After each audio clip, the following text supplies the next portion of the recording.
This is Spider-Man. Iconic, right? And this is Peter Parker. Courageous, relatable, and spectacular.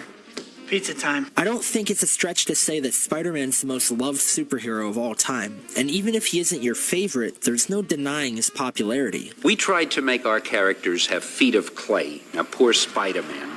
I mean, okay, he's pretty good at catching bad guys, but he's apt to get an allergy attack while he's fighting. He worries about dandruff. He'll have an ingrown toenail, tears his costume. His Aunt May won't let him go out to save the world because he's not wearing his galoshes and it's snowing out. Ironically, part of what makes Spider-Man such a popular superhero is the fact that he isn't so super at all. Because while he's a hero, he's also just a guy. But Spider-Man is not really the way things are.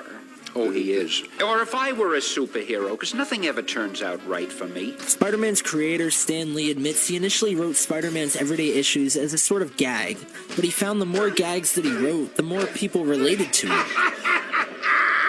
And these everyday issues people could relate to, that people could find in someone as spectacular as Spider-Man, made him not just liked, but loved. And you want him to have personal problems.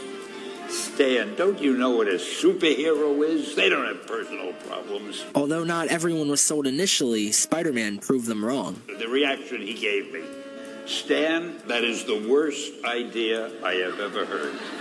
A month later, all the sales figures came in. My publisher came racing into my office. Stan, you remember that character we both loved so much, Spider-Man? He said, let's do him as a series. It's not necessarily that he's the strongest, and it's not like Spider-Man as a hero is even that cool, but what makes him who he is his reliability. In my mind, he's the greatest superhero of all time. Spider-Man is the outcast. He's the nerd, he's in the corner, he's an angry young man. He gets beat up all the time. Every new villain that shows up kicks his ass. Sandman, Vulture, Green Goblin, Dr. Octopus, they all wreck Spider-Man. But his flaws are part of what make his story so compelling, because despite being an undersized, nerdy teenager, he doesn't give up, even when things seem impossible. You know, there's a famous idea when talking about Spider-Man that pretty perfectly characterizes why everyone loves him. Everything he's been through in life, even before he got his powers, made him who he is. And that relentless will, that want to save people and do good, it didn't come from his powers, he always had it. Spider-Man isn't so loved because he's unique, he's loved because he reminds us of ourselves. In almost every fight, he gets his ass beat. He's outnumbered, outmatched, and oftentimes beaten by the villains. He goes home and he's broke, facing eviction and everyday struggle, but despite all that, he always gets back up. So no matter how many hits I take,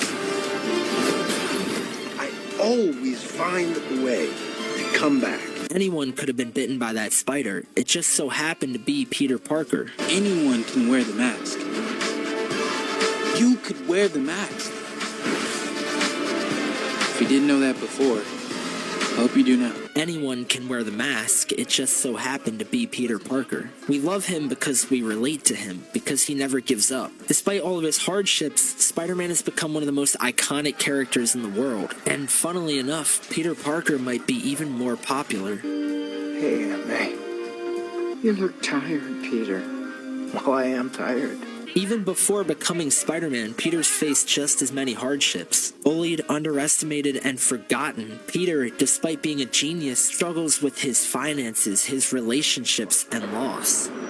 Remember, with great power comes great responsibility. In trying to do good, to live life the right way, Peter's made an incredible amount of mistakes, and despite his gifts, he still suffers just as much as the rest of us. But what makes Spider-Man different from the rest of these heroes is the line between Peter Parker and Spider-Man. Because while characters like Batman and Superman live almost completely separate lives from their alter egos, the struggles Peter Parker faces and everything he goes through directly affects his ability as Spider-Man. That's not to say Batman and Superman don't, but while Bruce Wayne and Clark Kent transform into Batman and Superman, when Peter Parker puts on the mask, he's still Peter. Can I let this one go? Can I let it be someone else's problem? Just for a minute, so I can rest.